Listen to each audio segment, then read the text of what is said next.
It's the Stranger Nerds here. We have Tommy Grant, Mitchell Lee, and myself, Connor Vandermark, and we bring you Season 4, Chapter 4, Dear Billy, which I thought was a very fun episode. And FYI, this is the last episode that I actually saw. So now from here on out, I am going in completely blind.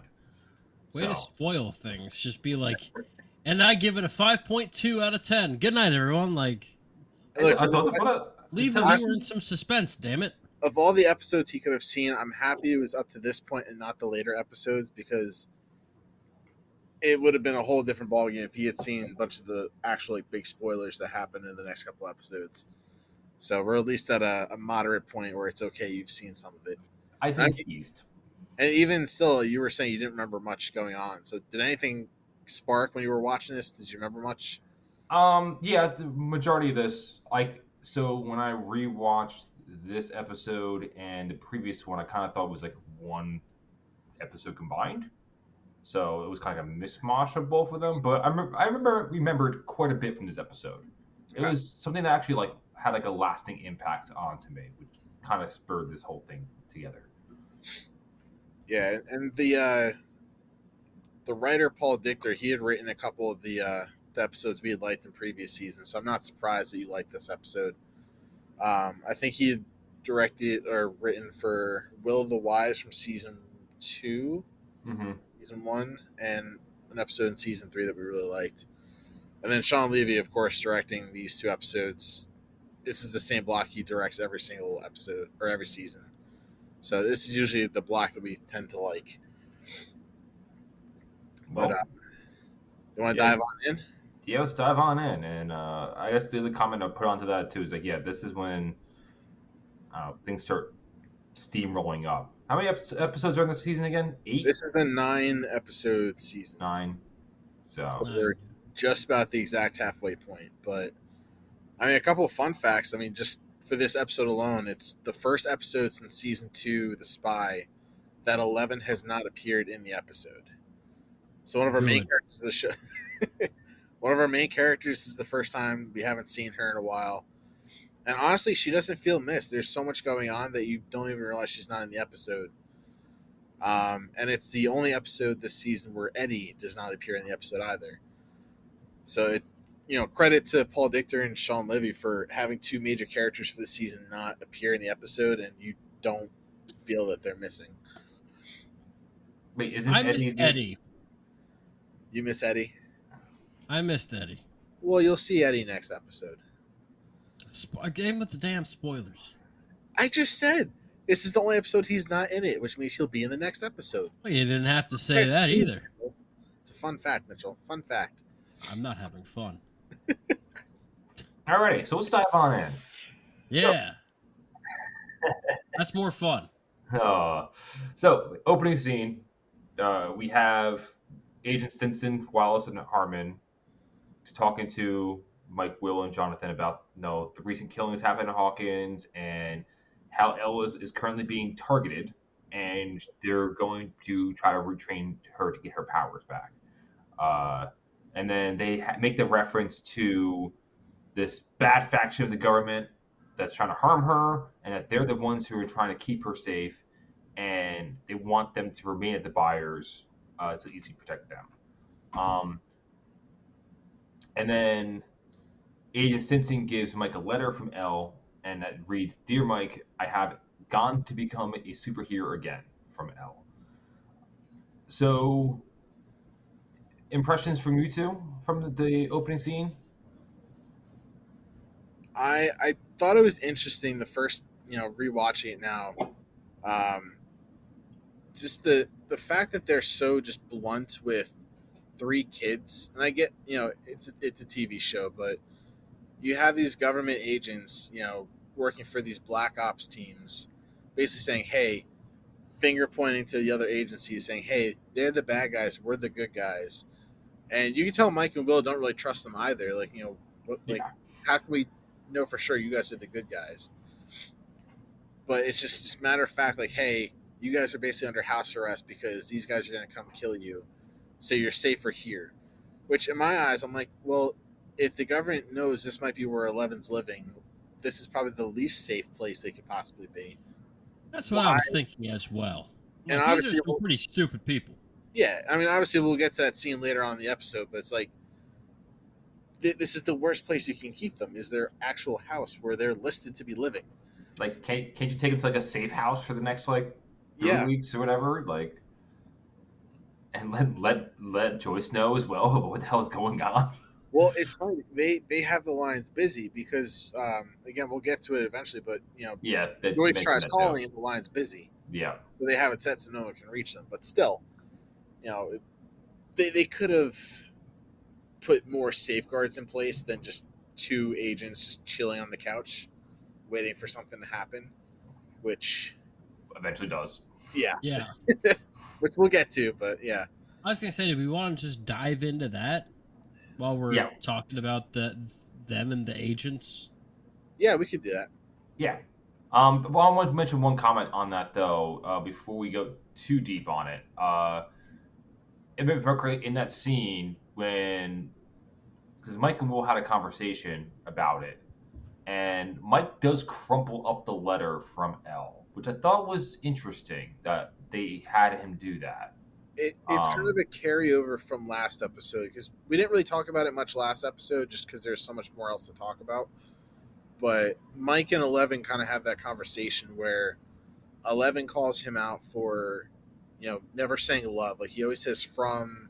Yeah, or reducing saying it to her, because he used to in the previous letters, and then there isn't as much affection in his words to her. And obviously, her writing from is kind of a stab in a way to him saying, I don't think she's breaking up. I didn't catch that. I did not catch that. That's a good pickup.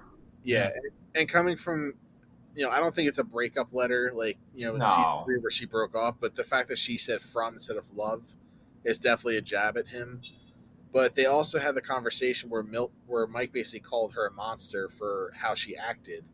Hence why the title of the last episode was, the superhero and the monster, where we see Eleven kind of battling with her inner demons and showing her monster side, quote unquote. So the fact that she's saying, I'm going to become a superhero again, is kind of saying like, hey, shit's going to get turned around. I got to do this for me. Don't follow me, kind of thing. Which is why I think she put from and not love. It's kind of saying like, hey, like, I need some space. I got to take care of some shit. I'll be back. But to me, like, the fact that Mike himself, like, I would thought he would like kind of fold the letter and keep it in his pocket or something. Like, I feel like older Mike, when else lived back in Hawkins, he would like kept as a kind of like a keepsake in a way. And the fact that he just kind of threw the trash, I thought was kind of very. I think he's more mad at himself. Yeah, I can see that too. Because he's in a helpless situation. He's physically stuck there. There's nothing he can physically do. Whereas before, he always had someone, whether it was Steve, Joyce, Hopper, someone that would connect him with Eleven, where he can basically tag along and get there somehow, some way. But now he's physically stuck. Eleven's God knows where, and he's under house arrest, essentially. And with that, we'll jump right into it, where the agents are kind of sitting there watching TV, not really being proactive at all. They decide to realize I can't call anyone from Hawkins, so they realize, hey, we actually need to drive over there because that's the only reasonable thing we can do right now. Yep. And so they come with the plan to Carl Argyle order pizza and have him pick them up and get on their way out of there. And 30 minutes or less. Argyle has a purpose. Yes. Purposeless. And I do like him answering the phone though. I thought it was a very funny look for him. But with him, like very much like all you guys, very much like Good Burger-esque. Yes, that's exactly. But I'm not. I'm the person that sees everyone else go, "Wow, isn't Good Burger funny?" And I'm like, I mean, maybe after I was hit by a school bus, but see, it's kind of the perfect combination. Now that you mention it, it's a perfect combination between Cheech and Chong and Good Burger. Yeah, not for me. Good Burger was fine. I had no issue with it. It has like the nostalgia kind of feel to it. But I thought it was a funny scene. I enjoyed it. Compared to the other stuff he's done, that one I've actually had a good that was nice. I like that. And just the reaction on the agent's face is like, who the fuck am I talking to right now? Yes. Why am I on the phone with this? Also, pineapple pizza is good. I will fight on that. I Yeah. love. You guys are off to a bad start. Don't give me that. Dude, I alright. used to have that with the Hawaiian pizza without I've the ham. had this conversation. I can't do pineapple and ham. I hate ham on pizza, but pepperoni. I like ham on pizza. Okay, yeah. Well, you're off to a bad start then. It has to be the nicely thin sliced ham. Pepperoni and pineapple. Yeah, it can't be that That it's cube crap. No, get that out of yeah. here. No, okay. Has to be the good It's stuff. common ground. Yes. As all fellow Jerseyans, we've just lost our Jersey cred, but still, I will die on saying I do enjoy a pineapple on my pizza, but it's got to be pepperoni and pineapple because that's like the perfect combination of like sweet and salty. Now, have you ever put ranch on pizza? Oh fuck you! No, No, I'm just kidding. I haven't actually done that, but I've heard of bacon ranch pizza, and it's pretty good. I'm curious now. Bacon ranch pizza is pretty good. It's one of the variations we had. One thing I like to do, the only one I actually like if it's a chicken pizza, then I'm not opposed to it. but that's different. That's usually a white pizza where it's just No, this was But the people that take regular pizza and put ranch on it, I think it's a sin. There's only one type I would ever do that on, and that is like a chicken parm style. Other than that, nah, it's pretty good with it. All right, not something the pizza talk. Sorry about that, everybody, but no, still well deserved. So in 30 minutes or less, we find out that there's a knock at the door, and who do you know? It's the bad government. And then we have this wonderful fight, shootout scene. And hold on, before we dive into that fight scene, yes, the fact that he opened the door, his reaction time was terrible because you're in suburbia, California. At no point in time should you open the front door and see a man in full camouflage standing there, be able to say, hello there, take out a gun, point it, and shoot. yeah. That was the worst reaction time possible. He should have been, especially if he was there for the purpose of protect them, had his hand on the gun anyway, opened the door and said, oh shit, bad guys, boom, boom. But no, he sat there and just stared at him. Yeah, that is very true. Very true. But Poor continue. agents. That was my gripe. That's honestly completely fair. A gripe before a phenomenally shot action scene. So, but otherwise, yeah, very fun action scene. We're getting the one agent goes down. The kids are running around, trying to get cover while the one agent is trying to keep them alive. And he was going full fucking Rambo. He really was. And good on him. And then Argyle shows up. It's like, hey, the buyers have a party. Didn't invite me. That's not lame. cool, man. And then they see Argyle is like, just drive. And it's like what? And it's like, there's a gun. It's drive. Great scene. I like that one. Another scene where you love but you hate Argyle at the same time. He's like, why is that guy got a gun? Like, dude, drive. Yeah, not the time for questions, dumbass. Also, I did skip this over because because this action scene kind of overshadowed it completely, and I just want to see Mitchell cringe a little bit. The wonderful scene between Mike and Will, talking about being best friends again.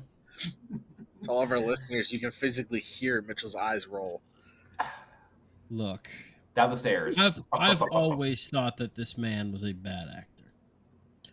But season 4, Noah Schnapp really shines with how bad he is. And the worst has yet to come. I'll tell you that right now. But this was not good. This was... And again, you know my thoughts on the kid actors. The only one that has gotten better as we've gone along has been Gaten Matazzaro. I think that Caleb McLaughlin's about stayed the same. And Sadie Sink doesn't really count because she wasn't part of the original one. And I think that she really shines this season. I think she's very good. The rest of the kid actors just keep getting worse as time goes on. Joe Keery isn't counting that as well, by the way. I don't count him. But who's Joe again? Joe Keery is Steve. So I'm talking about Millie Bobby Brown, Finn Wolfhard, Noah Schnapp. Actors to character names doesn't really translate well for me. Yeah. So I'm talking about like. No, I get them. I know I know the ones that we've been ripping on. That's because they've been always in conversation. The core five. Like I think Finn Wolfhard's dropped off quite a bit as well. And this scene, I didn't feel it, and I know that I'm really supposed to. I think Noah Schnapp's trying a little bit too hard, but I think both of them was just like it was just an awkward scene overall. I was like, oh, and Jonathan has completely fallen off this season. Yes. They don't know what to do with him. I think the only role I've seen him in during and post Stranger Things was the New Mutants. Yeah, and he was bad in that as well. I didn't think it was awful. It was just a movie that I watched. Yeah. I've thought about the New Mutants 0 times before today. And I think Finn Wolfhard had a very narrow window where he had the look of a young kid that could actually be in movies, and that's why he was casted in It. He was casted in Ghostbusters. Yeah, and he was good at Ghostbusters, but he's kind of at that awkward stage where I think he's going to have a couple years where he doesn't have anything. Then he might finally age into a better self and pick up again. See, I think that those couple of years that he's not going to have anything are going to be called age 25 and beyond. But, I could see him turning to look like an Adam Driver type actor. That's just because he's a weird-looking dude. That's why you said that. That happens in Hollywood. But Adam Driver is also like a big guy. You kind of feel his presence. You never know. Finn Wolfhard is like 60 pounds soaking wet. Yeah. Another thing too, also, is before they left, Will did grab whatever he's freaking painting, or whatever, which is still unknown. Do you have any thoughts as to what it could be? Honestly, it could be anything at this moment, and because I can see him still having weird ass flashbacks and nightmares and stuff. Yeah. So, let's see. Anything else I'm missing? Nope, that's it for that. So, I am going to jump over to Team Alaska, which I like your tagline for this, Tommy. From Russia with love. So, we had, as mentioned before, Joyce tried to call the boys back at home, with no reception from that because the line was busy. We get Murray. It's like, come on, let's go. No, we got better things to do. We can't be late for this at all. So they end up going to the air hangar where we get introduced to Yuri at Yuri's Fish and Fly. And yeah, Murray points out that things go sideways. He's a black belt in karate. I don't know if he's like saying that like as a what's the term or phrase I'm looking for here? Kind of like a bluff for himself, or just like he has one and I can hold my own if I have to. So what are your thoughts on that? Do you think he actually has a black belt, or is he just bullshitting? I think it's bullshitting personally. Okay. So I would love to see, like, just off of this scene, like, he gives off the same vibe as Dwight from The Office. I don't know if you've seen the episode from The Office. I never seen. I tried to watch the first season. I know it's one of the worst seasons. It takes a bit, like, take a second, but I couldn't get to the first season. I'm like, eh. All right, you have homework. I'm going to send you. You just got to watch one episode. It's fine. Like 20 minutes long, but you'll fully more appreciate the comment. Mitchell, please save us here. Have you seen The Office? Do I look like a dumbass? Yeah, I've seen The Office. Okay, thank you. Well, Connor hasn't. No, I try. I was telling Tommy to try to step away for a little bit. What are we doing here? We were talking about Yuri with his black belt, and I was saying I would love to see a matchup between Murray and Dwight. Murray. I'll take Murray in that one. So I try to get to season 1, and I couldn't get through season 1 of The Office. I was like, I'll be honest with you, I've heard it's not season great.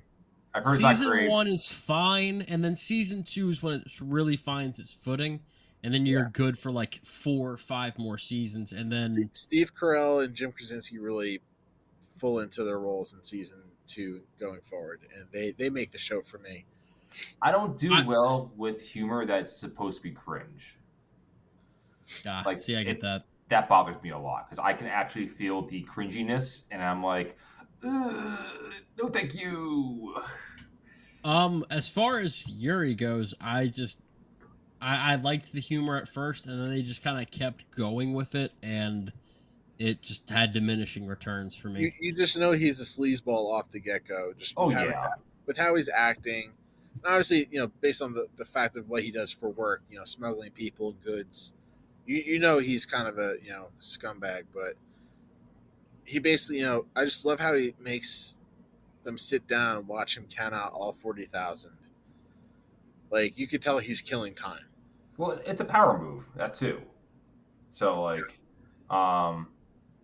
so he offers them coffee, which I believe, both drink, but I'm not so sure about Murray though. They do both drink it. Okay, I didn't go back into that later on, which is why they both get drugged because I would have put it past Murray to not drink something from the Russians. So yeah, I'm kind of surprised he actually did.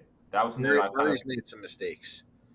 So he's not usually on his A game like he usually is. So we have that scene, and then we cut back to Hopper.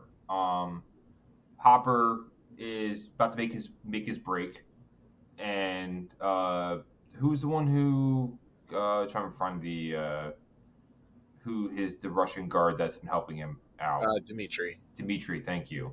So Dimitri gives the heads out. Hey, you got to go to the west and head to the church. That's where you're going to meet up with him. And so Hopper breaks his sledgehammer to get one of the guards to bring into the tool shed. Takes in the first guard, then attracts the second guard.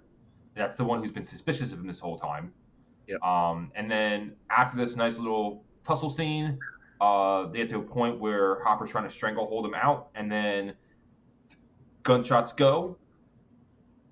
Hopper's like, oh, fuck, I blew my cover. Lights dynamite as he ditches it, takes a snowmobile, and books it out of there. And then Dimitri's like, oh, good job, American. 100 to 1. It was a nice little scene. But yeah, that's a good point because I tell the same exact thing. It's like, thankfully the Russian guards are as good as shooting as stormtroopers are. Because, yeah. Come on. I mean, he wasn't that far. And there was at least 5+ guards all shooting in his direction. He should have gotten it. That was a plan that should not have worked out as well as it did. Yeah. But you know what? It played out just like an 80s action thriller. You know, Schwarzenegger, Stallone, like all this kind of guy. Like, it played off like that. It honestly reminded me of Die Hard 2, if either of you have seen that one. Yes. It's been a while, yeah. It's the one where he fights the soldiers in the snow. You're going to stab me when I say this. The only Die Hard that I have not seen is Die Hard with a Vengeance. That's the third one, right? Yeah, which is the one that everyone says is like it's the second best. That's the only one I haven't seen either. Oh, really? I haven't seen it either too. So 3 for 3. All right, there we go. We have the first one is legitimately like top 5 favorite movie of all time. So, oh yeah, it's up there. Oh, absolutely. So maybe the most rewatchable thing. So Hopper makes it the hideout. So it's points to smuggling cash for Yuri, and he finds the different things there, weapons, food. I thought it was a nice little what do you call it? Like a little, I don't know, like iconography was a pair of American blue jeans that he pulls out. Yep. That was one of the things being smuggled. Well, not just that, you got the whole crate of Jiffy peanut butter. Well, the reason I want to say the American blue jeans is, especially back in the 80s, that was one of the things where, like, there is a lot of references of, everyone who is Not in America wants to own a pair of American blue jeans. And it's in a bunch of different songs and different references across pop culture. So that was a very nice little kind of throw in there. And like Hopper's like, I don't fucking need these, and looking for something useful. And then the nicest jars of Jif where he goes bundle up and gets himself cozy, hoping for his rescue. And then we find out that Yuri gives our buddy Dimitri a call saying, "Hey, guess what? Who also pays? The Russians and KGB. I sold you out, and I got more money from them as well. So thank you Which from and Yuri's goodbye." standpoint was kind of smart because he's still in the U.S. He just made 40 grand, and he didn't have to do anything. Yep, and Yeah. he's playing both sides, and he did it correct. He did it quite well, and plus he's getting more money from the KGB as well, and he's in their good graces. Mhm. So he can probably keep his smuggling operations untouched, and then no, the Russians just turn a blind eye to whatever he's doing, giving stuff to the guards. So, what's next happening in this plot line? No fucking clue. This is one of the things where like I left off. I'm like, I have no clue how this ties into the rest of the plot. I am so lost. What is the purpose of this thing, and why is this even here? So, like, that was my thoughts when I first watched this season. Because while I do enjoy it, and I think it was definitely a new feeling seeing Hopper and just fighting off Russians and trying to hide out in Russia. There's no indicators as to what is going to happen with him. Like, yeah, the whole plot line is like weird in the dark. The only thing we know that has any significance to the Upside Down is that we have the one scene with the Demogorgons. Yeah. Kind which of we still around. haven't even seen this season. It was just the end credit scene for season 3. Yeah. So we are still very much in the dark with that. Yeah. I mean, do you have any thoughts as to what happens to Joyce and Murray, if not Hopper? I do think that Yuri does take him to Russia. Okay. Because of the fact that, again, the KGB mentions like the KGB. I have two people that the KGB have on their wanted list.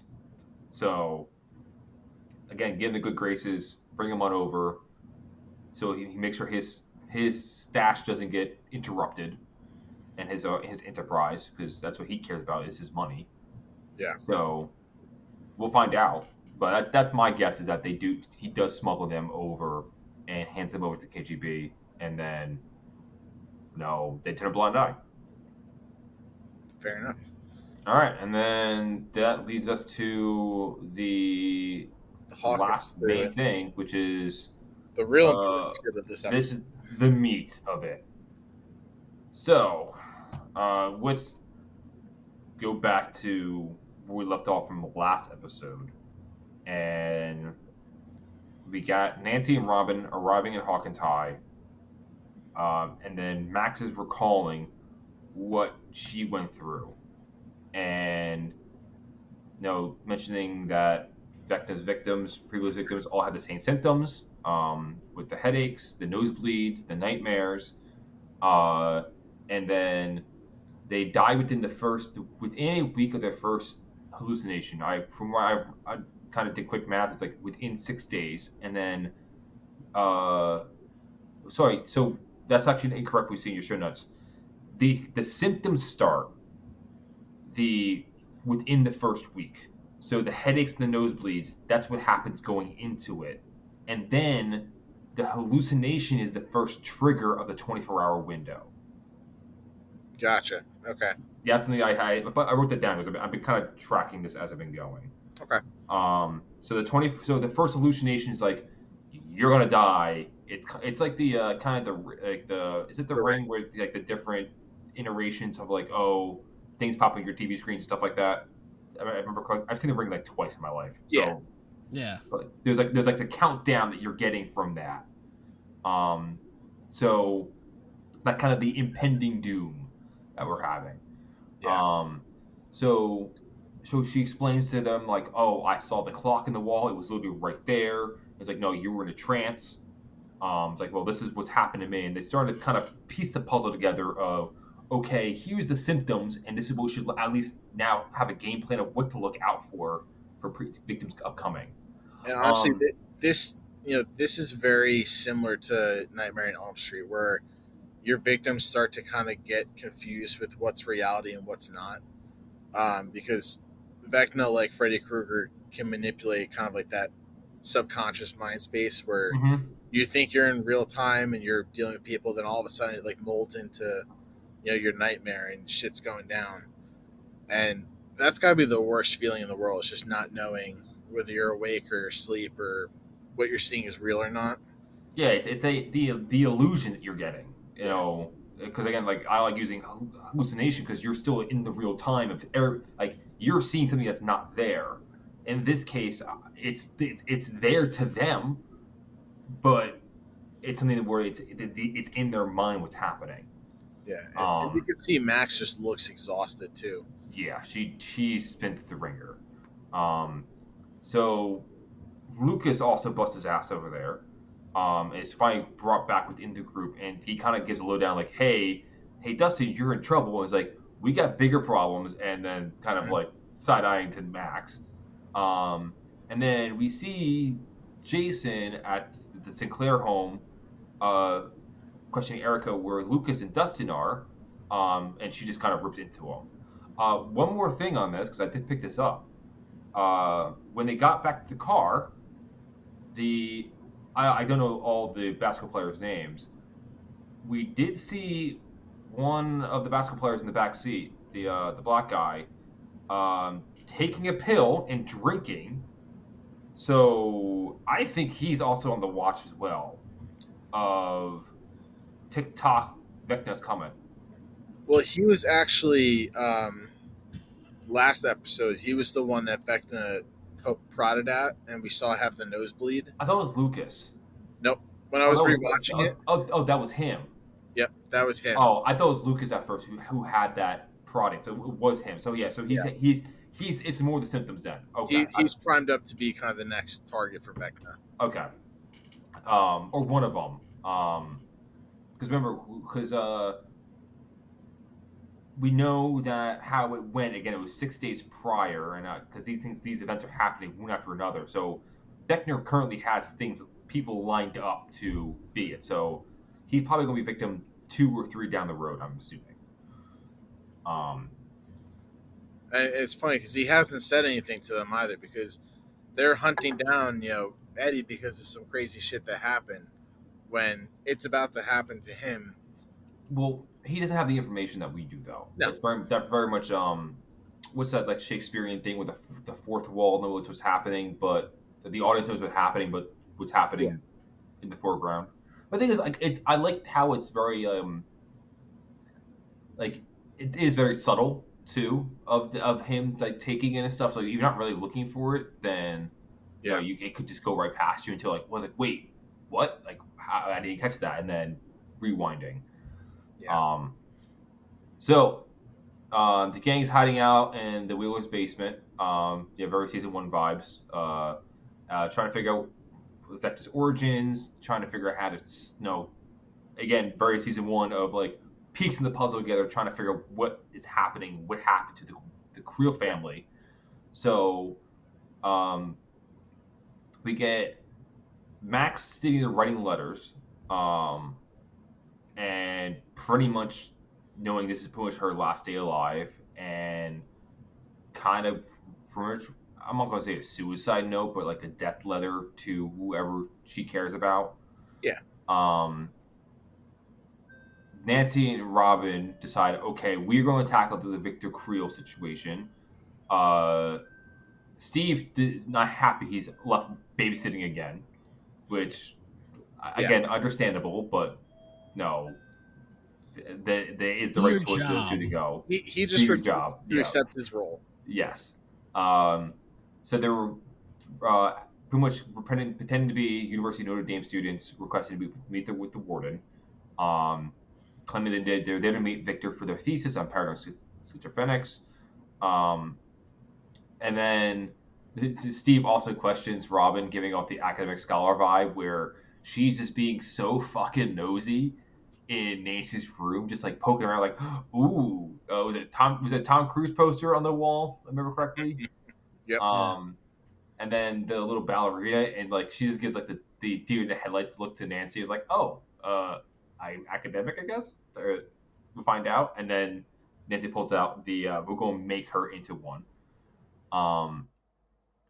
Back to Max, we get her completing her letters and giving one to Dustin, Steve, and Lucas, while writing ones to Elle, Mike, Will, and then also asks to go to the trailer park, which that's in East Hawkins, where Steve is very reluctant. No, it's like I'm kind of very much like the age is like we're going to stay right here because it's safe here, at least as he knows of. He's playing his same card he does every season. And it doesn't work. We gotta stay put. We're not going anywhere. And the kids just walk over and like, no, this is where we're going. You're going to drive us. Okay. Yeah, very much so. So she wants to deliver her letters for her grandmother, her uncle, her father, and her mother. So as they get in the car, Max hears the chimes of the grandfather clock again. I didn't count how many chimes were on that one. Now I'm thinking about it. I think every time it goes, it's 4 times. It is 4 times. So, okay. Yeah. So that's why I assume. I think that's been consistent. I don't think it changes. Yeah. So when she's there dropping off the letters, she sees her mom outside. And Max goes to talk to her. And when she hug her, we get the distorted voice of Vecna saying that nothing will happen to her that she doesn't deserve. And you get the kind of the pull back that she's in full embrace with Vecna. So that is real creepy that he kind of played it out that she thought that she was going up to see her mom and then having this kind of like weird emotional thing with her, even though she wasn't there at all, which real creepy. Like that was something that I was like rewatching that I was like, oh, that's right. That was so like manipulative in that moment, like really like playing with her heartstrings of that guilt and what she's going through. And you know, it's kind of like building up that dread for her. And she runs back to the car and tells Steve, let's get out of here. So swap back to Robin and Nancy. They are attempting to talk their way going to Creel with barely any luck. And they're talking to the warden at this time. And Robin breaks down, giving an Oscar-worthy performance, as you're writing here, which I thought was very good. About her life goal is to do this research and how it's much more difficult for women to make a name in the field in psychiatry. And yeah, it works. And he bid on it and decides to give them a tour. So they kind of bring around. I think he just gave in and was like, I don't think it's worth fighting. I think I should just let them have their 10 minutes and be done. Yeah, it's easy to clean my hands of them by doing this than exactly having them kind of getting more antsy when it comes to it. At least that's what I thought. No, I agree. I think that's an accurate summation of it. So the warden gives them a tour. They talk about different things going on. How they ask like, oh well, don't their patients run away? It's like, oh, they're actually quite content here. Going through being in the institution. They talk about the music room where they listen to music to calm themselves and kind of really. They talk about how it speaks to the brain in a different way that it works at different parts of the brain differently when it comes to actual communication. And then they get down to the cellar, and it's not written in here, but they are trying to convince him to get a personal interview with Victor without anyone present. Yep. And they mention a Professor Barter or something like that starts to be. And it kind of you see that face look in the warden's face, and it's like, yeah, I'll give you 10 minutes. I gotta go take some care of something real quick. And meanwhile, as we know, he's definitely calling the authorities to because he realizes, oh, this is now way too I think fishy. he called the university first to see if there's even a professor. No, yeah. He called the professor itself, or like, because I didn't think that professor existed, but they had no clue who this person was. Yeah. Robin pulled too many levers on that. Yeah. But going into the scene, from a cinema standpoint, they pulled from two big movies when they filmed this. One Flew Over the Cuckoo's Nest, and with the whole facility aspect of it, but the whole scene where they go down into the basement to a separate wing to see Victor was basically pulled straight from Silence of the Lambs, which are two really great movies. But that's my 2 cents. I love both those movies. Yeah. What was the other one? I heard Silence of the Lambs. Silence of the Lambs and One Flew Over the Cuckoo's Nest. I have never seen that. I highly recommend it, actually. I've heard it's one of the best, so I would love to watch it. Just Silence of the Lambs, though, 2 thumbs up. Yeah, the books are very good, and I think that the movie did a very good justice, deserving justice for it. Who's in that? The guy who played Jack Nicholson. I know Jack Nicholson, but one of the psych patients is the guy who plays Doc Brown from Back to the Future. Oh, Chris Lloyd. Thank you. I would never pull that, but yeah, he's in that. Does a really good job. And also, is DeVito in that too? DeVito? Maybe not. No, so. Never mind. No, it's just Lloyd I was thinking of. Anyway, back to the to the juicy stuff, because this is a pretty I would say eventful is not the right word, but it's creepy. It pulls straight from Silence of the Lambs, where he gives just very creepy, intense performance that it's memorable. But do you know who this actor is? No, again, obviously, I am awful at these kind of things. Which actor? The guy who has the Victor Creel, who has the eyes. Oh, that was Robert Englund, right? Yes, that's Freddy Krueger. Oh shit! Really? Yeah. That's cool. That's really. I only know that because it came up in the credits. Yep. It was the first thing that came up in the credits, if I'm not mistaken. Which, I mean, I know they brought him on to also kind of consult about the whole Vecna character, because Vecna is very influenced from Freddy Krueger's character. And so they kind of gave him the offer, like, hey, like, do you want to play a character for the show? And he ended up playing Victor Creel. Which was a great pick. That fits in perfectly. But another little fun fact for you. So the word looking for that I couldn't find was impactful, because the fact that this kind of ties the narrative of the background of Vecna, at least to a point where we are getting more of a full picture. It gives you some more context as to what actually happened. Yes. And understanding more of an understanding of Vecna, and we'll get to a little bit later, but like, no, this all started first when they moved into that house. And also that's very much like horror movie trope kind of situation, like moving into the house, like Beetlejuice was like that. There was like one other one too. I know it was, there's a lot of tropes behind haunted houses. One of them is the happy family that moves into a new house. They're either down on their money and they're moving in because they couldn't afford their last home, or they found money and move into a nicer home. Yeah. One of the two. And this situation was, the real family to a lot of money, bought a nice house, and then the dark, creepy shit starts to happen, and shit goes downhill. Even American Horror Story kind of played on this as well. So American Horror Story did. Another good one is the first Conjuring movie is kind of like that, where kind of the opposite, though. They come into a house where they couldn't really afford, but there's a big house, really cheap. Mm-hmm. Find out, because it was haunted, but they didn't know that at the time. Yes.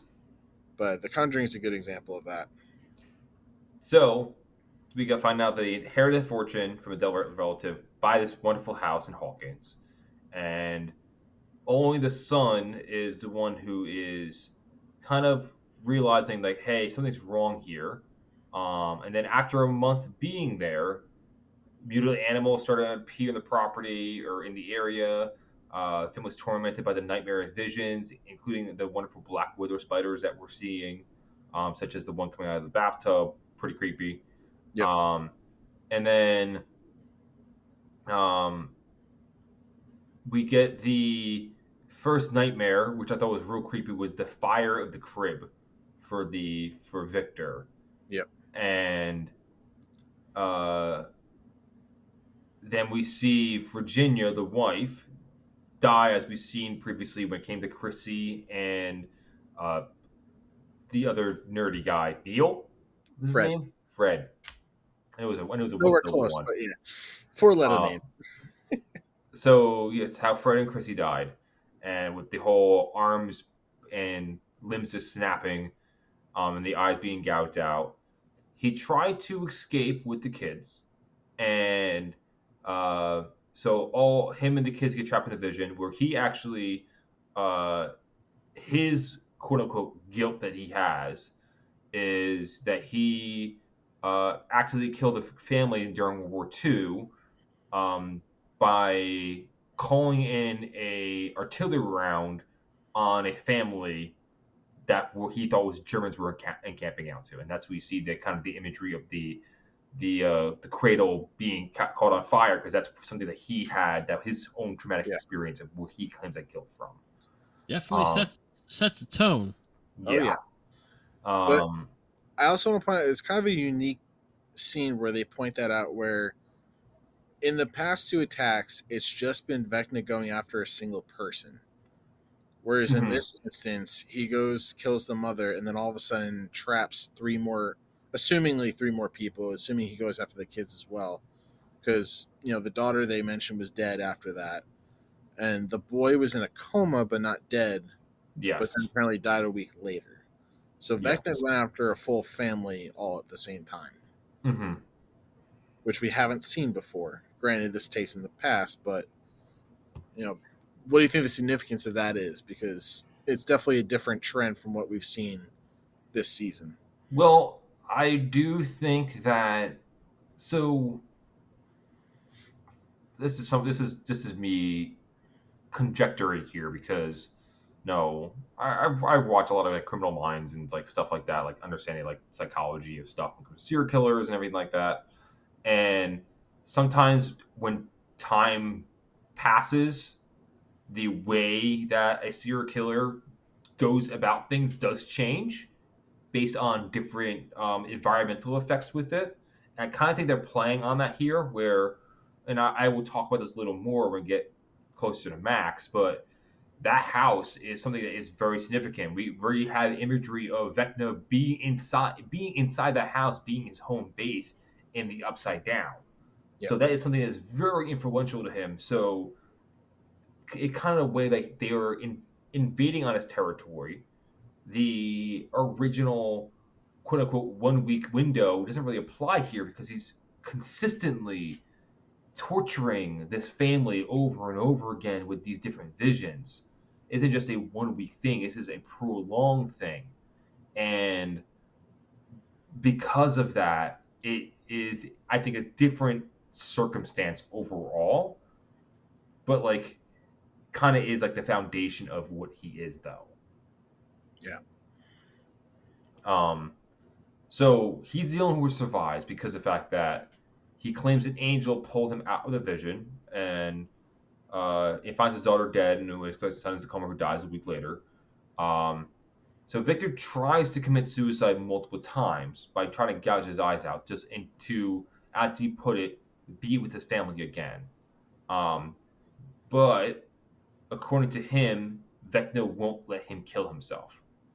Every time he tries, the blood always stops bleeding, or anything he tries to do that deed, he is then quote unquote saved, but in reality it's just torturing him even more. Yeah. But as Robin asks, hey, that angel, I think it was Nancy asked about that angel, what was that angel? He starts humming the tune from Ella Fitzgerald's Dream a Little Dream of Me, which was the song that was played while the family was being killed. And I'm just going into there now. That was the song. So Robin and makes the connection of that song being the trigger because of the fact that music itself has a way to attach itself to the different parts of the brain and influence it. That the song was the groundness of, or the grounding of the emotional state of the person, the victim, to actually pull themselves out.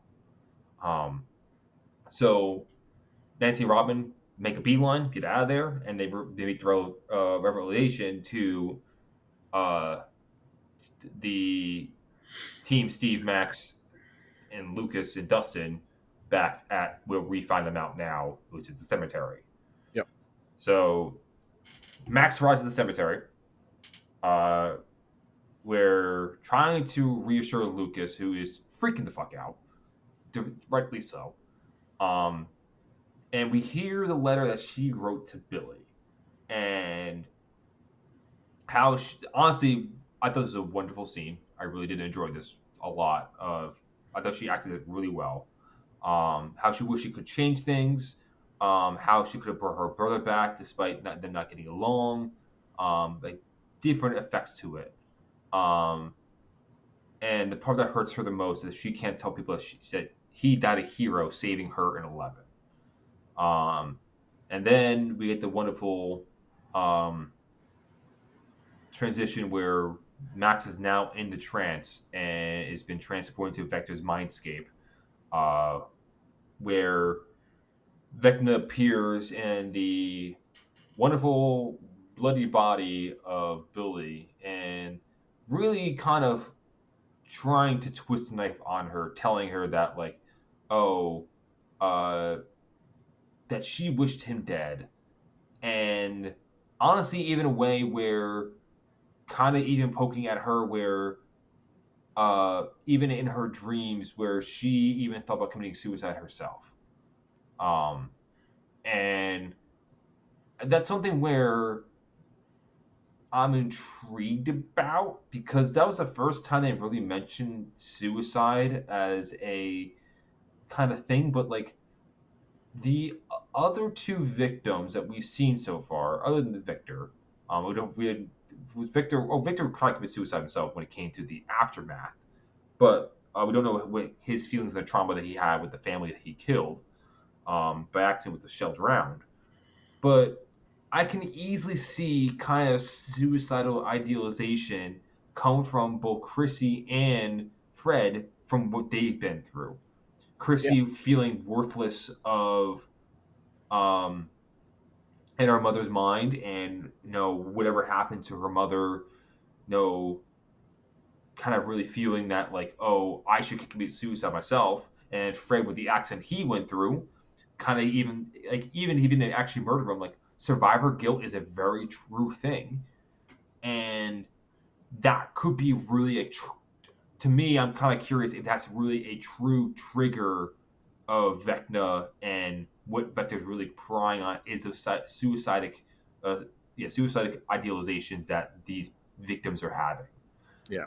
So we'll just see in the future. And then we get to the part where Steve realizes, oh shit, no, she's been up there for a while, and all the boys are freaking out because she realized that Vecna is currently having her within the curse. And Steve hollers at Dustin, like, hey, call the girls. We gotta fix this now. Yep. So Max actually is wandering around. So that was very weird that she happens to stumble herself into Vecna's lair. So it's another hand up. It was another unique aspect we saw from Vecna, because before Vecna kind of just takes control of them and kills them.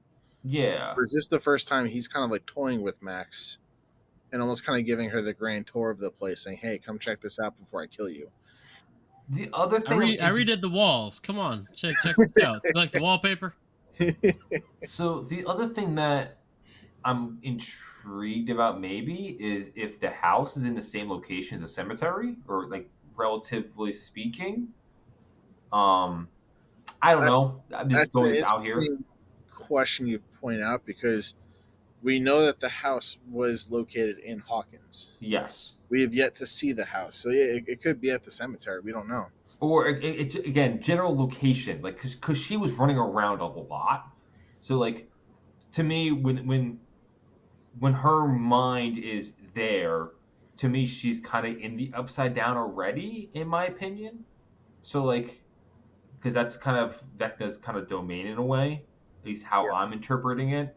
So like There's two different domains because there's the upside down, which we've seen. the separate thing. I'm saying like the domain Vecna's domain as being with the house, but like still it is a I'm just calling it a plane where Yeah, that they can both inhabit. And the I'm curious if like with her running around so much because she was trying to run and Vecna was playing with her, that yep, Vecna could even like kind of like a moth to the flame guided her to the houses. Because Vecna even mentions like, "Oh, how'd you find this?" Like he kind of like toyfully, but like at the same time like also to me kind of surprised that she ended up there. So I'm intrigued if that was intentional or not, because I kind of see that as no at this moment.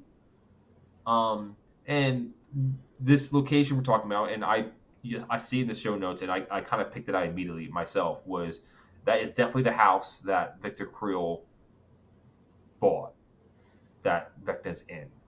yeah. Um, because like when she first appears, like, oh, is that the house? I'm not sure about that. And as you get closer, you can actually see the front door moving. You actually see the same stained glass you see in that front door during Victor Creel's memories.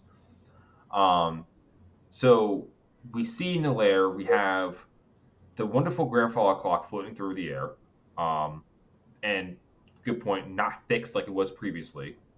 Uh, we see Max stepping on the Black Widow eggs on the floor, and then Chrissy and Fred's body are embedded into fleshly pillars. And I want them to point out too that there are other fleshy pillars around this house. Um, and then Vecna asks Menace if she wants to join him and pins her against a pillar with the tendrils. The reason why I want to bring up that there are multiple pillars is that my current hypothesis is that Vecna's doing some type of ritual. So very much in like ritualistic. Say I won't say seance is not the right word, but like events or practices.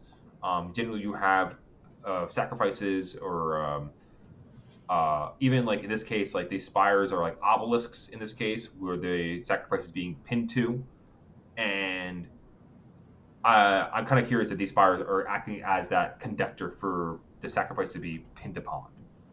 Um, and meanwhile, uh, we have Dustin relaying, "Hey, what's the music is the way to reach to her."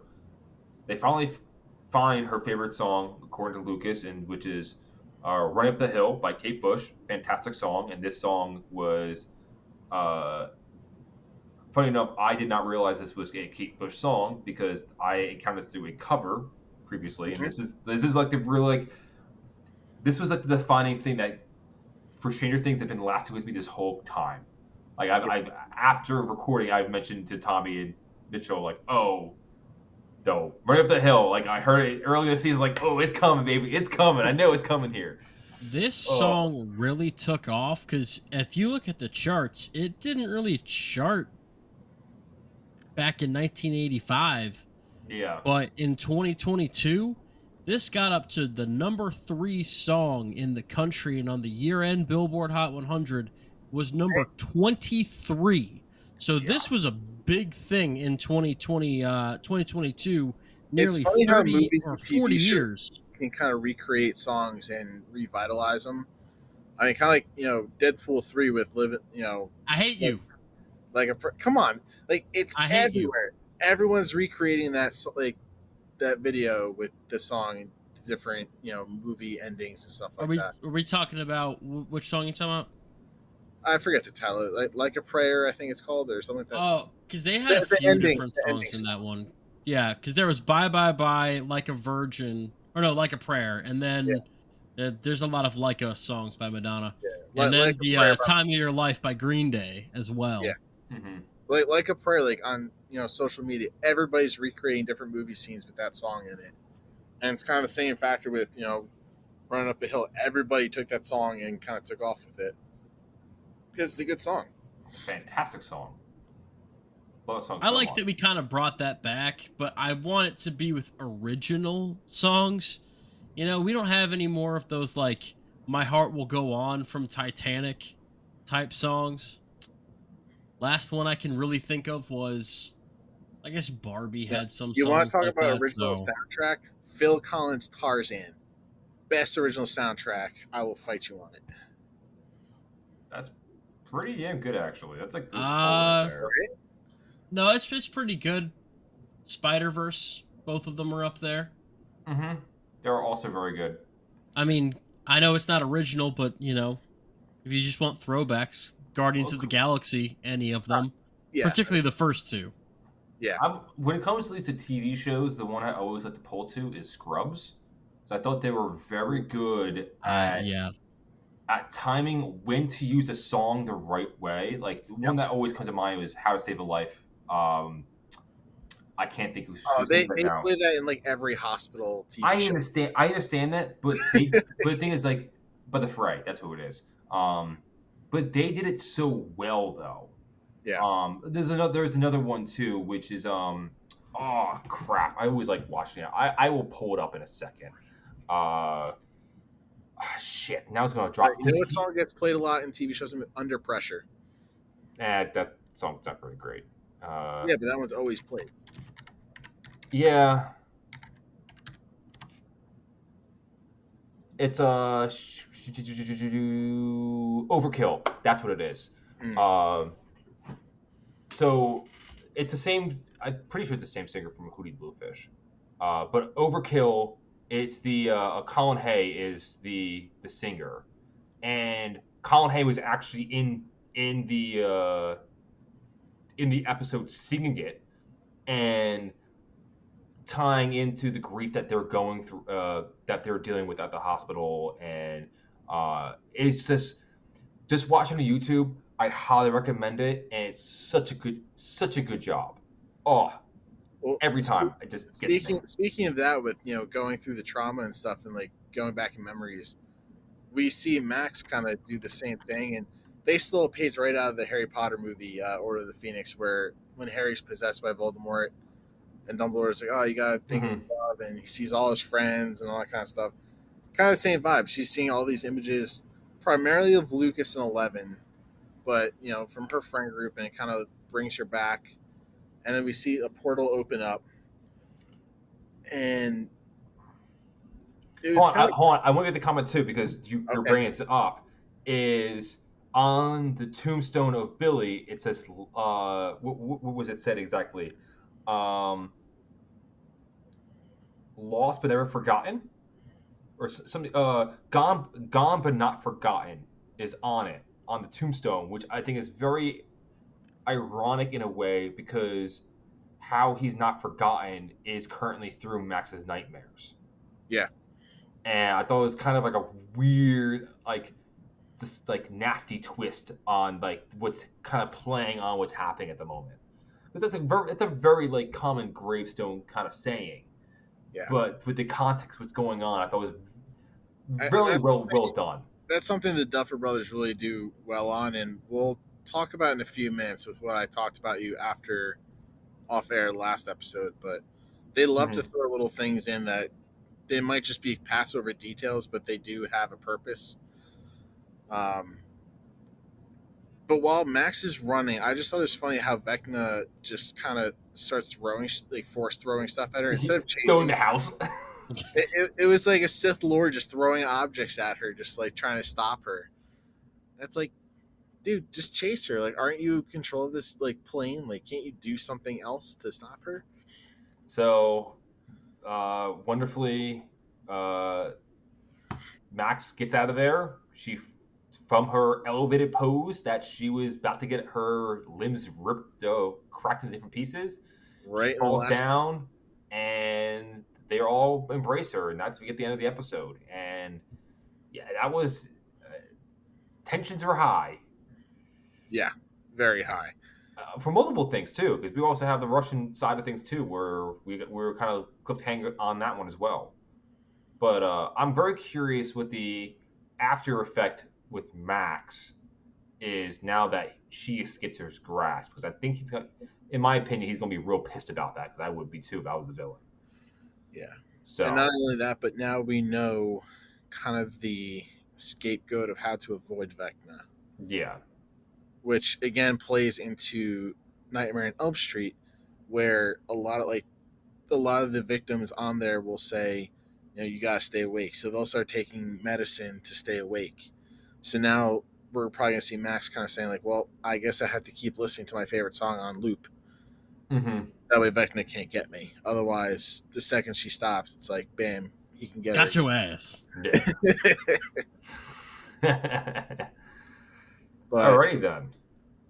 So now I gotta ask you, Connor, because I asked you last episode, do a little mini homework. Mm-hmm. In terms of music, where have we seen this before? Because the Duffer Brothers did introduce it in season 1. Oh, you said music. And Mitchell, you know about this too. So you mentioned this before. Mm-hmm. I didn't catch that part. Because you said it was season 1, episode 1, remember correctly, right? There's a specific aspect in season 1, primarily in the first episode, but plays out throughout the season. So season 4. I gotta say, rewatching season 1, holy shit, they're young. Yes. Yeah. I was like, oh my god, they're babies. They have not rushed to get these seasons out. Let's just say that.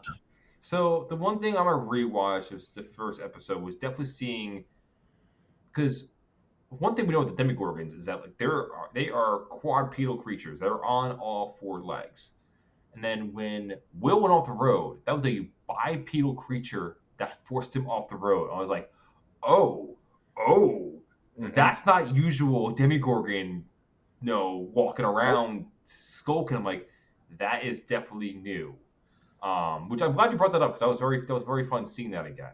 Yeah, I did not hear. So when I rewatched that scene, though, I didn't catch any music. I was trying to listen to it's very subtle, but in the first episode, when Will gets knocked off his bike, you can hear the grandfather clock chiming in the background. So I did when the lights are flashing, that would not surprise me.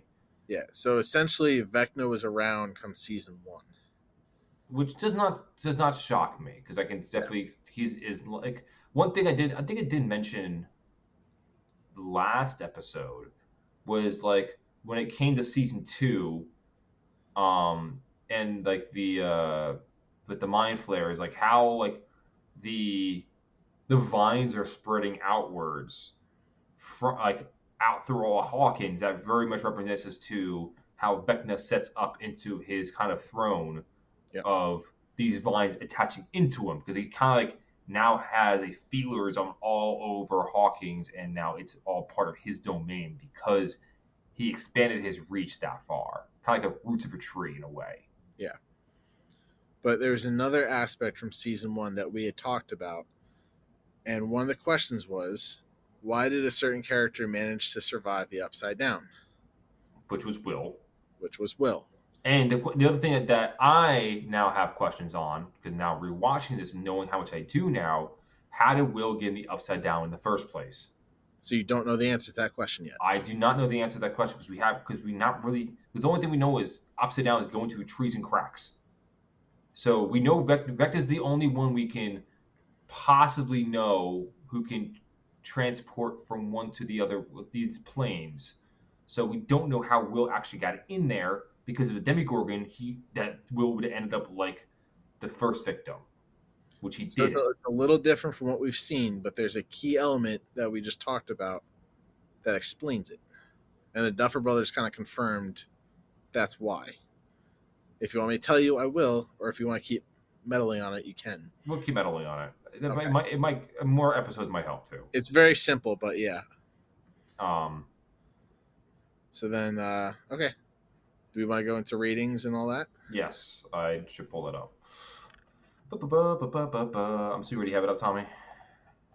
What? I'm assuming you already have it up. Oh, do I? I don't know. Do you? No. Okay, I'll pull it up now. Boom. Hello. Okay, so this is not where I'm at. Oh, we have I don't think I ever written down we put on for the last two actually. We just kind of said it out loud. No worries. All right. Tommy, you go first. I'm going to give it a 9.1. This is definitely one of the... I think this is the best episode of the first half of season 4 for me. Especially with the backstory. It gives you a lot to think about. A lot of action, because you know me, I love the action. I love the horror aspect. I love seeing Freddy Krueger in the episode, like all that kind of stuff. It was a great episode. I like this one better than the previous two. I don't think it was as good as the season premiere because that one really hooked me. Yep. I'm going 9.2. I think that was again. This is pretty much the episode that really kind of got me interested in Stranger Things in the first place. I have seen parts of season 1 going into 4 with the whole Demogorgon on the bus kind of scene. I was like, oh, that's interesting. Whatever. This episode slapped and still slaps. Yep. So hard. All right. I think Mitchell goes and give this one a 8.63. I'm going to go 8.84. We're going 8.97. That's where we're going to end up with this. So, Connor, you're a little bit too low on this. But no, I really liked this episode, and I liked that we got to see a lot from some of the characters that might have seemed a little bit more sidelined. Like, I feel like we got a good, Robin and Nancy. I liked their back and forth in this episode. I thought that was strong. And those were two characters that I never really thought to pair together for some strange reason. But they had the awkward pairing last episode. Now they're kind of growing as a power couple. Yeah. And also, this sets up a lot of tension for the remain, and that we're not at the point where it splits off yet, right? Or at least it did back in 2022. That was, we still have 3 more episodes, and then the last 2, it just left. It left off for like a month, and then it came back. It was very strange, but it was painful. Yeah. So, but no, this was good. Really enjoyed it. Alrighty then. Well, follow us on our socials. Jersey Nerds Productions, Stranger Nerds on X, Instagram, all of our social stuff. We post it there. For Connor Vandermark, that's Tommy Grant and Mitchell Lee. And have a good one.